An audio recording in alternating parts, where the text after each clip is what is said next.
So yun, mapagpalang araw po, no, sa lahat. Pakita ko lang po sa inyo itong seawall na kung saan, no, dito po tayo sa dagat, ganyan. So pakita ko lang po sa inyo, ito po yung seawall, no. So mahaba po yan, hanggang dun po yan, no, yung seawall na yun. So pinapasalamatan po natin, no, yung mayor po dito sa Concepcion, no, si Mayor, I think si Mayor Villanueva, sa pamagitan niyo po, no, kaya nagkaroon po ng seawall.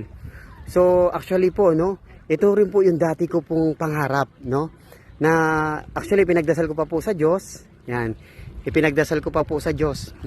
So ipinagdasal ko pa po sa Diyos na kapag ako ay pinagkalooban ng Diyos na magkaroon ng pera, yumaman, gusto ko magpagawa niyan. Kasi bakit?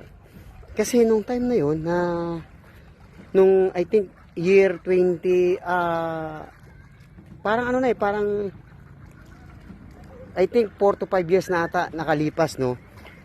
Nung bagyo na yon, di ko lang ma-remember kung ano yung bagyo na yon.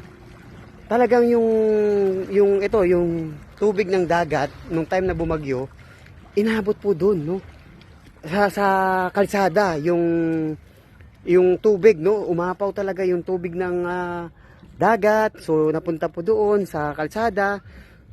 Buti kamo hapon po nung time na nangyari po yon. So nung time na yon, grabe po talaga, lagpas bahay, no, lagpas bahay yung tubig na yun, yung baha, no, kasi nga dala nga po ng yung tubig ng dagat, umapaw. So yun po yung nangyari nung time na yon. Nalaman ko po, no, na umabot din po dun sa bahay, pero hanggang dun lang po sa first floor, hindi po inabot yung second floor. Then yung sa rooftop mo, may ganun po, no, sa bahay po namin. So ibig sabihin, nung time na yon, talagang pinangarap ko po talaga na ipinagdasal ko sa Diyos na pag yumaman ako, ganyan po ang gagawin ko, no. Yan. Okay, yung seawall na yon, para at least kung sakaling mangyari, no, hindi ko naman pinagdasal, if ever, para at least handa, no, hindi na po aabutin ng mataas na na tubig, no. Hindi na aabot doon yung tubig ng dagat. So kung makikita nyo po, yan, no, po yan, mataas na. Mataas po yung pagkagawa po, no, pagkalagay ng seawall, yan. Okay? Sa gilid ng dagat. So ayan. Okay? So maganda na po, gumanda na po siya, yan, no. Gumanda. Pagkataas po dito, nagkaroon na rin po siya ng daanan. Yan, daanan. So yan, pakita ko lang po sa inyo. Yan. Tapos meron po ulit. Kaya very safe na po siya. Okay? Kaya nga ipinagpapasalamat po natin, no. Ipinagpapasalamat ko po ito sa Diyos. Papasalamat ko sa Diyos. Yes, hindi man po ako ang nakagawa, no, sa pangarap po na ito. At least may gumawa, no. Kumbaga yung iniisip ko nangyari. Kaya talagang very blessed po yung Concepcion.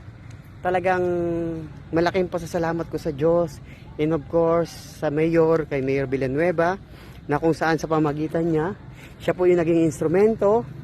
Kaya nangyari po ito, no, yung itong seawall na ito, no, na kung saan ito po talaga hindi na po aabutin yung ng baha yung doon, no, kasi binaha po yan doon. Binaha po yan doon, no, inabot. So isang beses lang po yun nangyari. Nung time na lang po yun, kasi every time na may bagyo, hindi po umaabot yung doon, yung tubig. So nung time na yun, umabot po talaga yung tubig, no, dahil sa bagyo na yun. Kaya nung time na yun, talagang ipinagdasal ko, naging pangarap ko na pag talagang pinagkalooban ako ng Diyos na yumaman, nagkapera po ako, dito po ipapagawa ko, no, yung seawall na ito. Pero sa awa at tulong ng Diyos, tayo po ay dininig ng Diyos, no, na kung saan ay nagkaroon na po nito. Kaya salamat sa Diyos, maraming salamat po, no, sa mahal po nating Diyos, and of course sa Diyos Ama, and of course sa ating mahal na Panginoong Hesus, no. Dahil po sa kanila, no, nagkaroon po ng seawall. Grabe, malaking bagay po ito, kasi kapag may bagyo, very safe na po dito yung Concepcion. hindi na po talaga mangyayari yung ano, yung time na nangyari na yun, no? Yung talagang binaha po sila. Okay? So, maraming salamat sa kay Mayor Villanueva and of course sa Diyos. Everyone, love you all, spread love. Talaga napakabuti ng Diyos. Kaya tuwing tayo po ay tapat, nananalangin, nananampalataya sa Kanya, talagang diringgin ng Diyos yung ating mga panalangin. Okay? So, bye bye everyone, love you all, spread love.